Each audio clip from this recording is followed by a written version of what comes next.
السلام علیکم ورحمۃ اللہ وبرکاتہ. اعوذ باللہ من الشیطان الرجیم. بسم اللہ الرحمن الرحیم. یا بنیہ، اے میرے پیارے بیٹے، انہا، بے شک وہ برائی، ان تکو، اگر ہو وہ، مثقال حبۃ من خردل، رائی کے دانے کے برابر. خردل رائی، اگر وہ برائی رائی کے دانے کے برابر بھی ہو، فتکن فی صخرۃ، پھر وہ برائی کسی چٹان میں ہو، یعنی کسی پتھر کے اندر ہو، او فی السماوات، یا آسمانوں میں ہو، او فی الارض، یا زمین میں ہو، یأتی بہا اللہ، لائے گا اس کو اللہ تعالی،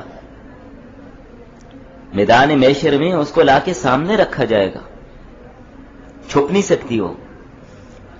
ان اللہ لطیف خبیر، بے شک اللہ تعالی باریک بین ہے، خبیر خبردار ہے. یا بنیہ، اے میرے پیارے بیٹے، اقیم الصلاۃ، قائم رکھیے نماز کو، وأمر بالمعروف، اور حکم کر نیکی کا، وانہا عن المنکر، اور روک برائی سے، واصبر، اور صبر کر، علی ما، ان تکالیف پر، ان مصیبتوں پر، اصابک، جو تجھے پہنچی ہیں، ان تکالیف اور مصائب پر صبر کر جو مصائب تجھے پہنچے.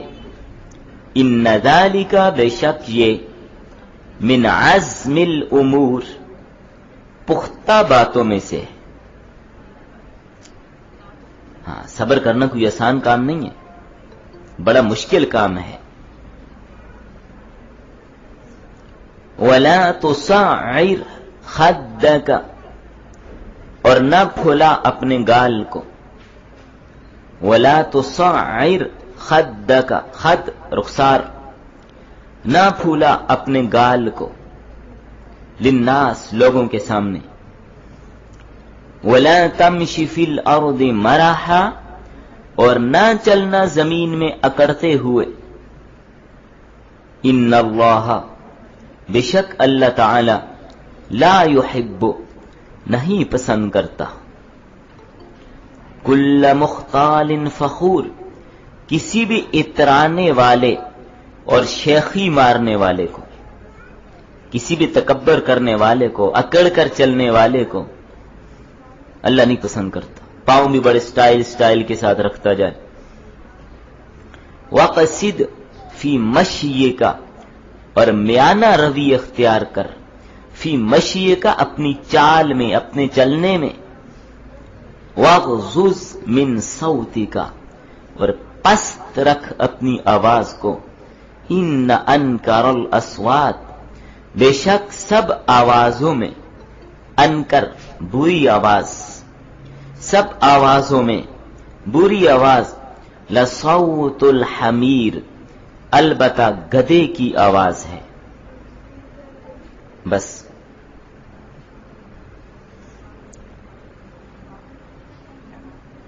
جی لکھیے.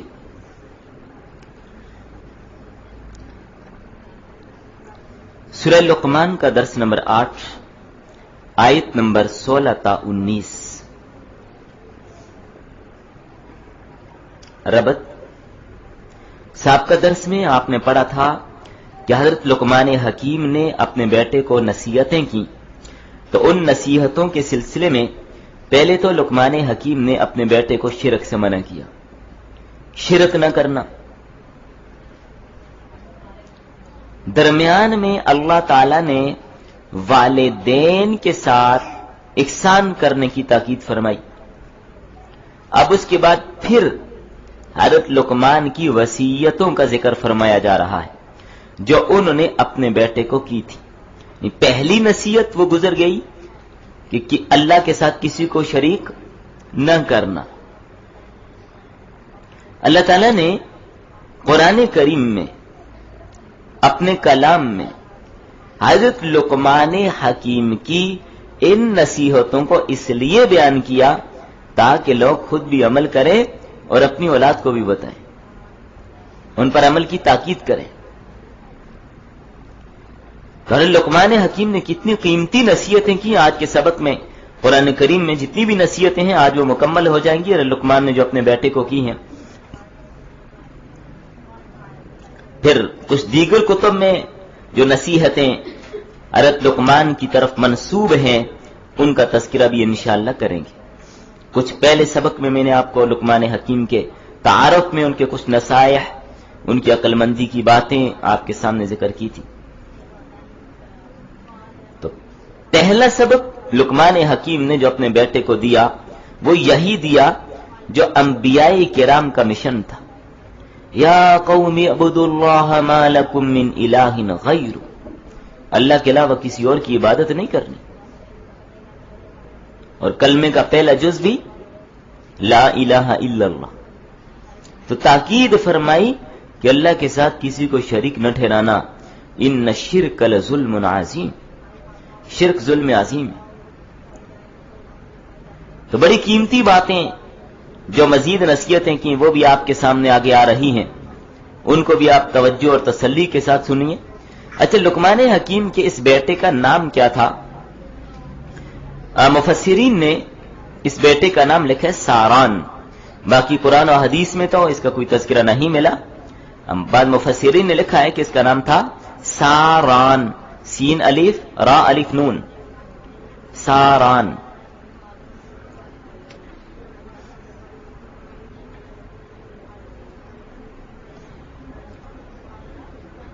تو برائی سے بچانے کے لیے لقمان حکیم اپنے بیٹے کو کہہ رہے ہیں کہ بیٹا، برائی کسی چٹان کے نیچے ہو، زمینوں میں ہو، آسمانوں میں ہو، وہ چھپ نہیں سکتی، اللہ اس کو لے آئیں گے۔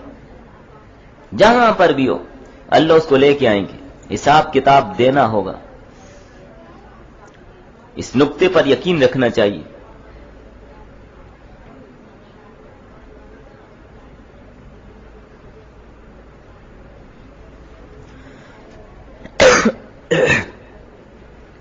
تو اس میں آپ دیکھ لیجئے، بعض یہ فرماتے ہیں کہ بیٹے نے حضرت لقمان سے پوچھا، ابا جان یہ بتائیے، اگر کوئی ایسے مقام پر گناہ کرے جہاں کوئی بھی نہیں دیکھتا، کیا اللہ کو اس کا بھی پتہ چل جاتا ہے؟ فرمایا ہاں، اگر کوئی عمل رائی کے دانے کے برابر ہو، چاہے وہ نیک ہو چاہے برا ہو، وہ کسی سخت پتھر کے اندر پوشیدہ ہو، اس پتھر میں کوئی سوراخ اور راستہ بھی نہ ہو کہ کوئی دیکھ سکے، یا وہ عمل آسمانوں کی بلندیوں پر ہو، یا وہ عمل زمین کی تہ میں، زمین کی پستیوں پر ہو، قیامت کے دن اللہ سب حاضر کر کے سامنے لا کے رکھ دے گا۔ رائی کا ذکر کیا کہ بہت چھوٹا دانہ ہوتا ہے، آسمان بلند ہے، زمین پست ہے، پتھر کے اندر سے زیادہ کوئی چیز چھپ نہیں سکتی، انتہائی پوشیدہ ترین عمل ہی کیوں نہ ہو، اللہ اس کو بھی دیکھ لیتے، اللہ کو معلوم ہے۔ اس لیے فَمَن يَعْمَلْ مِثْقَالَ ذَرَّةٍ خَيْرًا يَرَهُ وَمَن يَعْمَلْ مِثْقَالَ ذَرَّةٍ شَرًّا يَرَهُ۔ اس لیے اللہ بڑا باریک بین ہے اور بڑا خبردار ہے، اس کا علم دقیق غیر متناہی ہے، کسی اور کو نہیں پتہ چل سکتا۔ کوئی باریک سے باریک بات کیوں نہ ہو، باریک سے باریک چیز کیوں نہ ہو، اللہ کو معلوم ہے، اس کی نظر سے کوئی چیز پوشیدہ نہیں ہے۔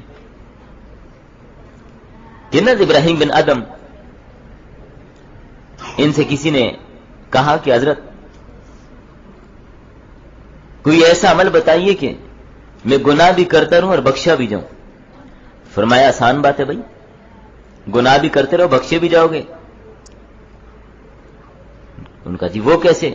ارے فرمانے لگے بھائی جب گناہ کیا کرو نا تو ایسی جگہ پہ چلے جانا جہاں اللہ نہ دیکھ رہا ہوں. ایسی جگہ گناہ کر لینا جہاں پہ اللہ نہ دیکھے, تو اللہ نے دیکھا نہیں ہوگا تو پکڑے نہیں جاؤ گے. اس نے کہا ایسی تو جگہ ہی کوئی نہیں ہے, اللہ تو ہر جگہ دیکھتے. پھر فرمانے لگے بیٹا جب گناہ کرنے لگو نا تو یہ زمین اور آسمان تو اللہ کے ہیں, ان کی حدود سے باہر نکل کے کر لیا کرو.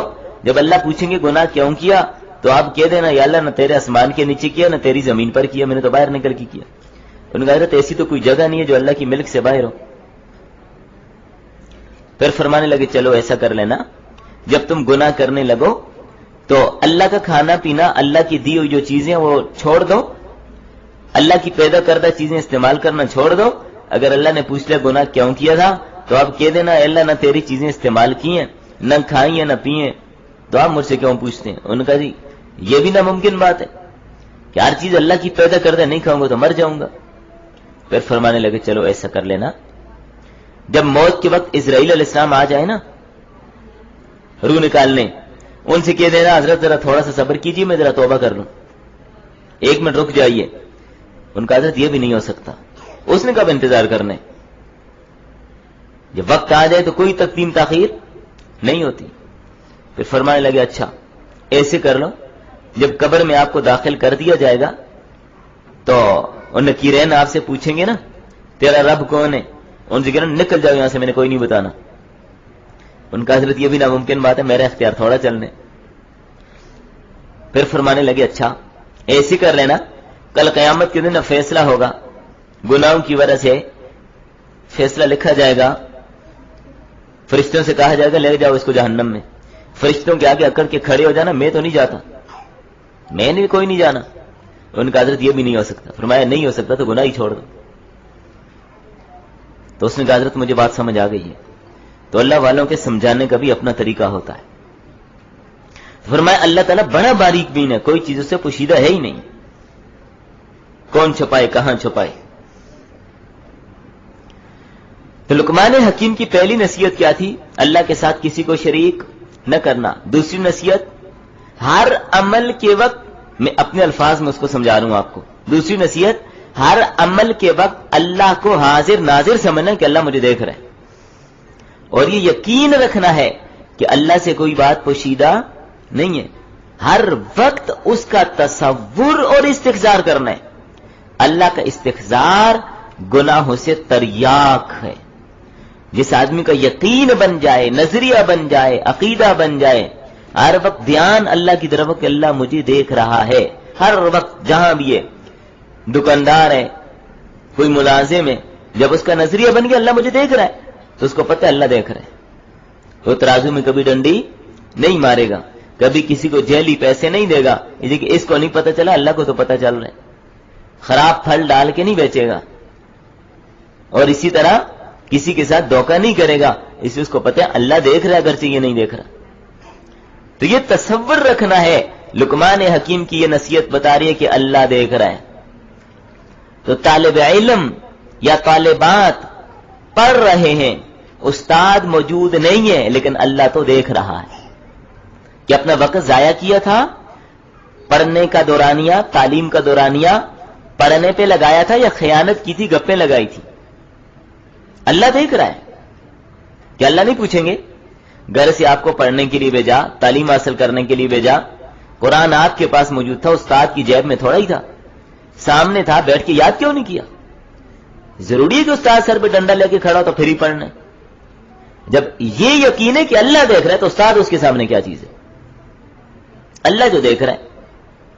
ہاں جس کو یہ نہیں, اللہ کا خوف نہیں, اب ایک استاد نہیں 10 استاد سر پہ کھڑے ہوں, اس نے اپنا دھوکہ دینے, چلاکی کر جانی ہے. اللہ دیکھ رہا ہے, پیپر لکھ رہے ہیں, دیکھ کے لکھ رہے ہیں یا خود سے لکھ رہے ہیں, اللہ تو دیکھ رہا ہے.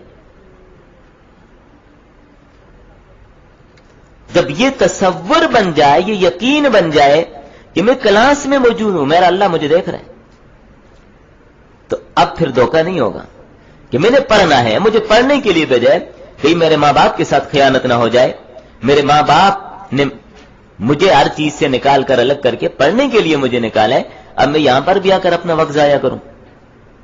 استاد کو بھی دھوکا، ماں باپ کو بھی دھوکا. لیکن جب یہ تصور بن جائے کہ اللہ تو دیکھ رہا ہے، استاد ہے یا نہیں ہے، میں باہر پھر رہا ہوں، میں اندر پھر رہا ہوں، میں کہاں ہوں، میں کیا کر رہا ہوں، میں پڑھ رہا ہوں یا سر ویسی رکھ کے منہ ہلا رہا ہوں، کیا اللہ کو نہیں پتا؟ قرآن سامنے رکھ کر اللہ کو دھوکہ دیا جائے، سامنے رکھ کے ہم منہ ہلانا شروع کر دیں، دیکھنے والا کہ یہ پڑھ رہے ہیں، کیا اللہ کو نہیں پتا؟ اس لیے لقمان حکیم نے بیٹے کو جو نصیحت کی یہ بھی اپنے سامنے رکھنی ہے. اللہ سے کوئی بات پوشیدہ نہیں ہے، ہر وقت وہ دیکھ رہا ہے، اسے پتہ ہے کون کیا کر رہے ہیں، تو اللہ کو دھوکہ کوئی نہیں دے سکتا. ہمارے ہاں ہمارے سلسلے میں جو چوتھا سبق ہے وہ یہی ہے کہ ہر وقت دھیان رہے کہ اللہ مجھے دیکھ رہا ہے. استحضار قلبی، دل میں استحضار ہر وقت کہ اللہ دیکھ رہا ہے، اللہ دیکھ رہا ہے، یہ توجہ. بلکہ جان بیٹھے ہیں وہاں لکھ کر لگا رہے ہیں اللہ دیکھ رہا ہے. کیمرے کی آنکھ دیکھ رہی ہے یا نہیں دیکھ رہی، وہ خراب ہے یا بجلی نہیں ہے، اس کی ریکارڈنگ ٹھیک ہے یا نہیں ہے، پیچھے کوئی بیٹھا دیکھ رہا ہے اس کے یا نہیں، اللہ تو دیکھ رہا ہے. لوگ کیمرے کے ڈر سے گناہ چھوڑ دیتے ہیں، اللہ کے ڈر سے نہیں چھوڑتے. تو اللہ بھی تو دیکھ رہا ہے. کیمرے سے ڈرتے ہیں، اللہ سے نہیں ڈرتے.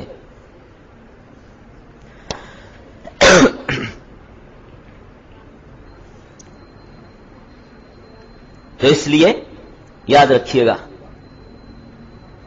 بندہ اپنا یہ تصور جما لے تو بندے پر پہلا فرض توحید اور اخلاص ہے. دوسرا فرض اللہ تعالی کی قدرت اور اللہ کے علم اور حکمت اور عظمت اور ہیبت کا استحضار، اللہ کا ڈر، اللہ کا خوف، یہ دوسرا فرض ہے. اس کے بعد درجہ ہے اطاعت و عبودیت کا، عبادات کا. اس لیے لقمان حکیم نے اپنے فرزند ارجمند کو اولاً دو بنیادی فرض بتائے کہ عبادت اللہ کی توحید میں کسی کو شریک نہ کرنا، اور دوسرا ہر وقت استحضار رکھنا کہ اللہ مجھے دیکھ رہا ہے. اس کے بعد اطاعت اور عبودیت اور پھر اعمال کے فضائل بتائے، ان میں چند رذائل سے دور رہنے کا حکم بھی دیا، وہ آج کے سبق میں آپ انشاءاللہ پڑھ لیں گے. تو یوں سمجھیے اعتقاد بمنزلہ بنیاد کے ہیں، عمل بمنزلہ عمارت کے ہیں. تو اس لیے اب آئندہ آیات میں اعمال کے متعلق وصیت فرمائی. تو تیسری وصیت، تیسری تاکید، تیسری نصیحت لقمان حکیم نے اپنے بیٹے کو کی، نماز کو ٹھیک ٹھیک پڑھنا. بیٹا نماز کو ٹھیک ٹھیک پڑھنا. آپ اندازہ لگا لیجئے، یا بنیا اقم الصلاۃ، اے میرے پیارے بیٹے. ابنی نہیں کہا، یا ابنی نہیں، یا بنیا، اے میرے پیارے بیٹے. حضرت آدم علیہ السلام سے لے کر عیسیٰ علیہ السلام تک کوئی پیغمبر ایسا نہیں آیا، نہ کوئی امت ایسی گزری ہے جس میں نماز نہ ہو.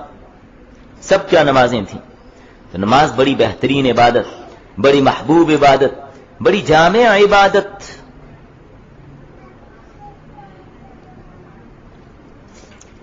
بندہ اللہ سے کلام کر رہا ہوتا ہے، کیسی جامع عبادت ہے.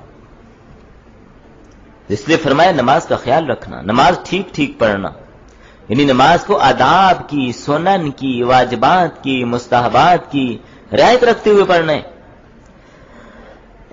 چھلانگیں نہیں مارنی. خصوصاً یہ جو طالبات ہیں، ہماری بچیاں ہیں، ان کو چاہیے کہ گھروں میں نماز کا اہتمام اس انداز اور اس اہتمام کے ساتھ کریں کہ باقی گھر کی خواتین دیکھ کر اپنی نمازیں ٹھیک کریں کہ بھائی ہماری نماز میں یہ غلطی ہے، چلو بھائی بچی ٹھیک پڑھ رہی ہے، ہم نے ایسے پڑھنا ہے. چھلانگیں نہیں مارنی نماز میں. اور قرآن پڑھنے والے بچے اگر نماز نہ پڑھیں تو پھر باقیوں کا کیا گلہ بھائی. افسوس کی بات تو یہ ہے. تو نماز کی ادا کرنے سے آپ کی اپنی تکمیل ہوگی. تو اس لیے پہلے اپنے اوپر محنت ضروری ہے، اپنے اوپر محنت بہت ضروری ہے. اور یاد رکھیے نماز کا سوال میدان محشر میں سب سے پہلے ہوگا. اور یہ ذمہ داری بنتی ہے حاکم وقت کی. اسلامی حکومتوں میں ایسا نظم ہوتا تھا کہ بے نماز کے لیے سزا متعین تھی، تعزیر ہوتی تھی کہ جو بے نماز ہے اس کو سزا دیجیے. بھائی نماز کیوں نہیں پڑھتے آپ؟ نماز کے ٹائم آپ کی دکان کیوں کھلی تھی؟ اذان کے بعد آپ کی دکان کیوں کھلی تھی؟ حکومت کا کام ہے یہ، حاکم کی ذمہ داریوں میں یہ بات داخل ہے کہ نظام صلاۃ قائم کریں.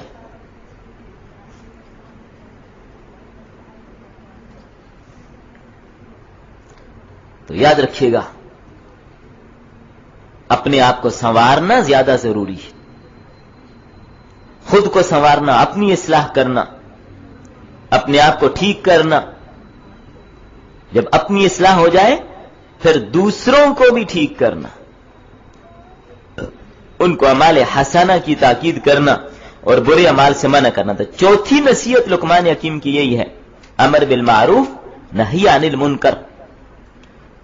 تو یہاں لقمان حکیم نے چوتھی نصیحت کیا فرمائی؟ دوسروں کو بھی نیکی کو حکم کرنا، برائیوں سے روکنا، اس کی جدوجہد کرنا. اس راستے میں جو تکلیف اور پریشانیاں آئیں، مشقتیں آئیں، ان کو برداشت کر لینا. یہ انبیاء کرام بھی برداشت کرتے رہے. تو دوسروں کو دین کی دعوت دینا، ان کو دین کی طرف لانا. ہر آدمی اپنے انداز سے دوسروں کو دین کی دعوت دے سکتا ہے. کسی خاص حیت کا نام ہی دعوت نہیں ہے کہ جب تک وہ حیت اختیار نہیں کریں گے تو بھئی آپ دعوت دینے والے نہیں ہیں. نہ، ایسی کوئی بات نہیں ہے. صحابہ اکرام کیا کوئی خاص حیت، کوئی خاص شکل نہیں تھی دعوت دینے کی. ایک سے ملے اس کو دعوت دے دی، دو سے ملے اس کو دعوت دی، گھر سے باہر اپنے کام کے لیے نکلے ساتھ دعوت بھی دے دی. اجتماعی شکل میں ہو یا انفرادی شکل میں ہو. اجتماعی دعوت یہ علماء کی ذمہ داری ہے، عوام کی نہیں. اجتماعی دعوت عوام کی ذمہ داری نہیں ہے، علماء کی ذمہ داری ہے. اجتماعی دعوت کیا؟ پورا مجمع ہے اس کو دعوت دینا، اس میں خطاب کرنا، اس کو فضائل سنانا، اس کو بیان کرنا، عمل نہ کرنے پر اس کو وعیدات سنانا، اعمال کی درستگی کے لیے اس کو مسائل سکھانا. یہ علماء کی ذمہ داری، عوام کی نہیں ہے. عوام اگر یہ کام کرے گی تو غلط کرے گی، غلطیاں کرے گی اس میں. انفرادی دعوت سب پر ہے، انفرادی طور پر سب کو دعوت دے. بھئی چلے نماز کا ٹائم ہو گیا، آ جائیے نماز پڑھتے ہیں. بھئی میں دیکھ رہا تھا آپ یہ توڑ رہے تھے نا، تو آپ کی ترازو کی ڈنڈی ذرا ٹیڑھی ہے، اس کو سیدھی کر لیں. یہ سب کے لیے ہے. انفرادی طور پر کوئی خاص حیت یا شکل بنانے کی ضرورت نہیں ہے. اگر کوئی بنائے تو الگ بات ہے. انفرادی طور پر ہر آدمی داعی بنے. تو انفرادی طور پر کسی بھی اعتبار سے جو آدمی کسی بھی شعبے میں کام کر رہا ہے وہ دین کا داعی ہے. قرآن پڑھا رہے ہیں، قاعدہ ہی کیوں نہیں پڑھا رہا؟ وہ دین کی دعوت دے رہے ہیں. قاعدہ پڑھا رہے ہیں، قاعدہ پڑھا کر کیا وہ دین کی دعوت نہیں دے رہا؟ لوگوں کو قرآن کے ساتھ جوڑنا یہ دین کی دعوت نہیں ہے. ایک آدمی مدرس ہے، ایک آدمی خطیب ہے، وہ دین کی دعوت ہی تو دے رہے ہیں. وہ کیا کر رہے ہیں؟ کسی بھی میدان میں وہ مبلغ ہے، وہ دفاع صحابہ کے لیے لگا ہوا ہے، وہ ختم نبوت کے لیے لگا ہوا ہے، یا وہ اسلامی سیاست کے لیے لگا ہوا ہے، وہ دین کی دعوت دے رہا ہے. یعنی کسی بھی شعبے میں دین کو زندہ کرنا یہ دین کی دعوت ہے. تو ایک شعبہ نہیں، دین کے سارے شعبے ہیں، سب کو لے کر چلنا ہے. ایک کو لے لیا باقیوں کو چھوڑ دیا، یہ غلط ہوگا. اس لیے کہ پورے دین پر چلنا ہے، ادھورے پر نہیں. پورے کے پورے دین پر چلنے میں کامیابی ہے. تو ایک شعبے کو پکڑ کر باقیوں کو چھوڑ دینا یہ پورا دین تھوڑا ہی ہے. پورے کے پورے دین پر چلنے میں کامیابی ہے. تو پورا دین کیا ہے؟ اس میں فضائل بھی ہیں، اس میں اعمال بھی ہیں، اس میں عقائد بھی ہیں، اس میں عبادات بھی ہیں، اس میں معاملات بھی ہیں، اس میں معاشرت بھی ہے، اس میں اخلاقیات بھی ہیں. یہ سارا چیزوں کو لے کر چلنا ہے. پورا دین، ادھورا نہیں، پورا.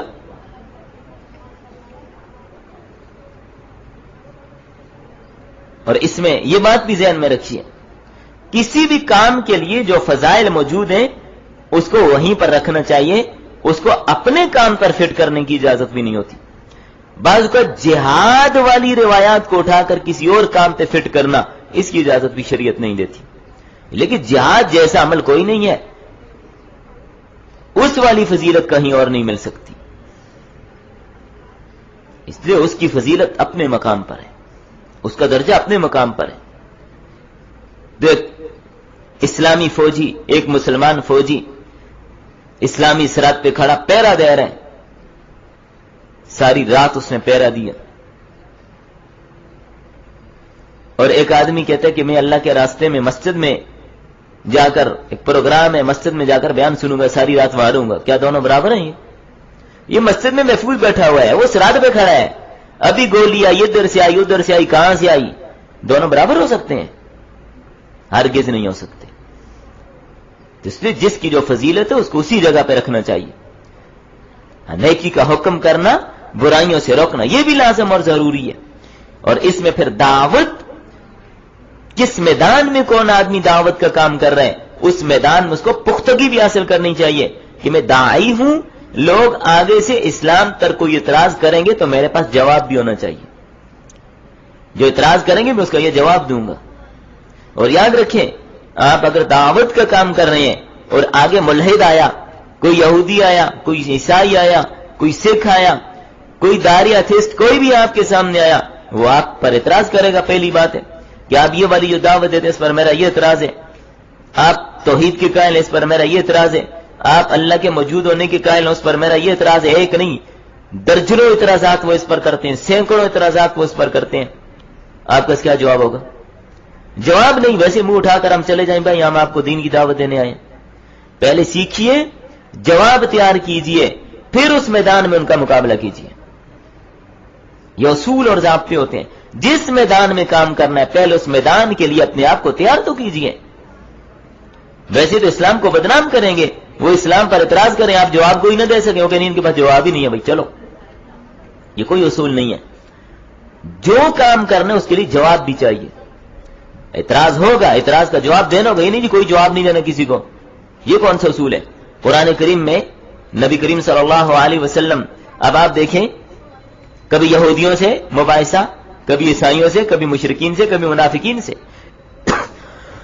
ایک بڑا ایسا تو قرآن کا لوگوں کے اعتراضات کے جواب میں ہے، تو ہم کہتے نہیں، ہم جواب دیتے ہی نہیں کسی کو، بھائی ہمارے مشن میں داخل نہیں ہے۔ غلط، قرآن کے خلاف، حدیث کے خلاف، اصول شریعت کے خلاف ٹکراؤ۔ جہاں پر کسی بات میں قرآن حدیث کا ٹکراؤ آ جائے وہ بات سائڈ پہ ہے، ہمارے اس کی کوئی حقیقت اور وقت نہیں ہے۔ جو بات قرآن حدیث سے ٹکرا جائے ہم اس کو مان لیں، کیوں مانیں؟ کبھی نہیں ہو سکتا۔ ایک بات قرآن سے ٹکرا رہی ہے، حدیث سے ٹکرا رہی ہے، ہم کہیں بڑی اچھی بات ہے، وہ بات ردی کی ٹوکری میں ہے، چاہے وہ کتنی اچھی کیوں نہ، اس لیے کہ قرآن حدیث سے اچھی بات کوئی بھی نہیں ہو سکتی۔ اس لیے داعی کا کام ہے جو میدان میں کام کر رہے ہیں، بھائی پہلے آپ نے دعوت دینی ہے کسی کو تو بھائی وہ جو اعتراض کرے گا اس کے جواب بھی تیار کیجیے،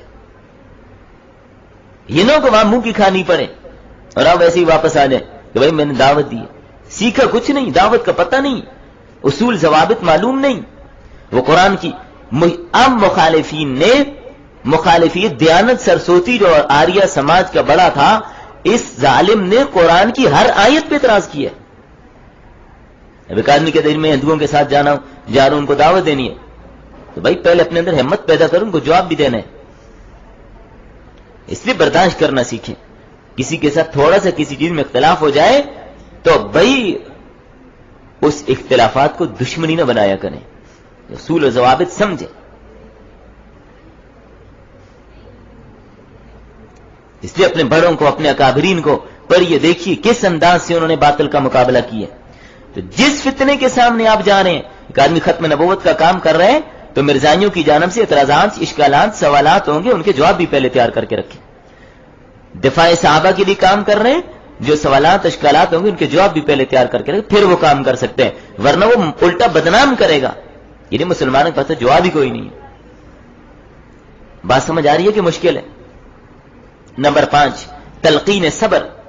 5ویں نصیحت لقمان حکیم نے صبر کے بارے میں فرمائی۔ صبر کرنا، یہ کام بڑا مشکل ہے لیکن صبر کرنا پڑتا ہے۔ آپ داعی ہیں، آپ دین کا کام کر رہے ہیں، آپ کو صبر کرنا پڑے گا۔ صبر کی 3 قسمیں ہوتی ہیں۔ صبر علی المصیبت، مصیبت پیش آ جائے اس پہ صبر کرنا۔ صبر علی الطاعات، نیکی کے کام پہ صبر کرنا۔ نیکی کا کام کرنا مشکل لگ رہا ہے، روزہ رکھنا مشکل لگ رہا ہے، نماز پڑھنا مشکل، لیکن صبر، ڈٹا رہے۔ اور صبر عن المعصیت، نافرمانی سے صبر کرنا۔ دل کر رہا ہے، جی چاہتا ہے کہ یہ کام کر لوں، یہ نافرمانی کر لوں، لیکن صبر کرے نہ کرے۔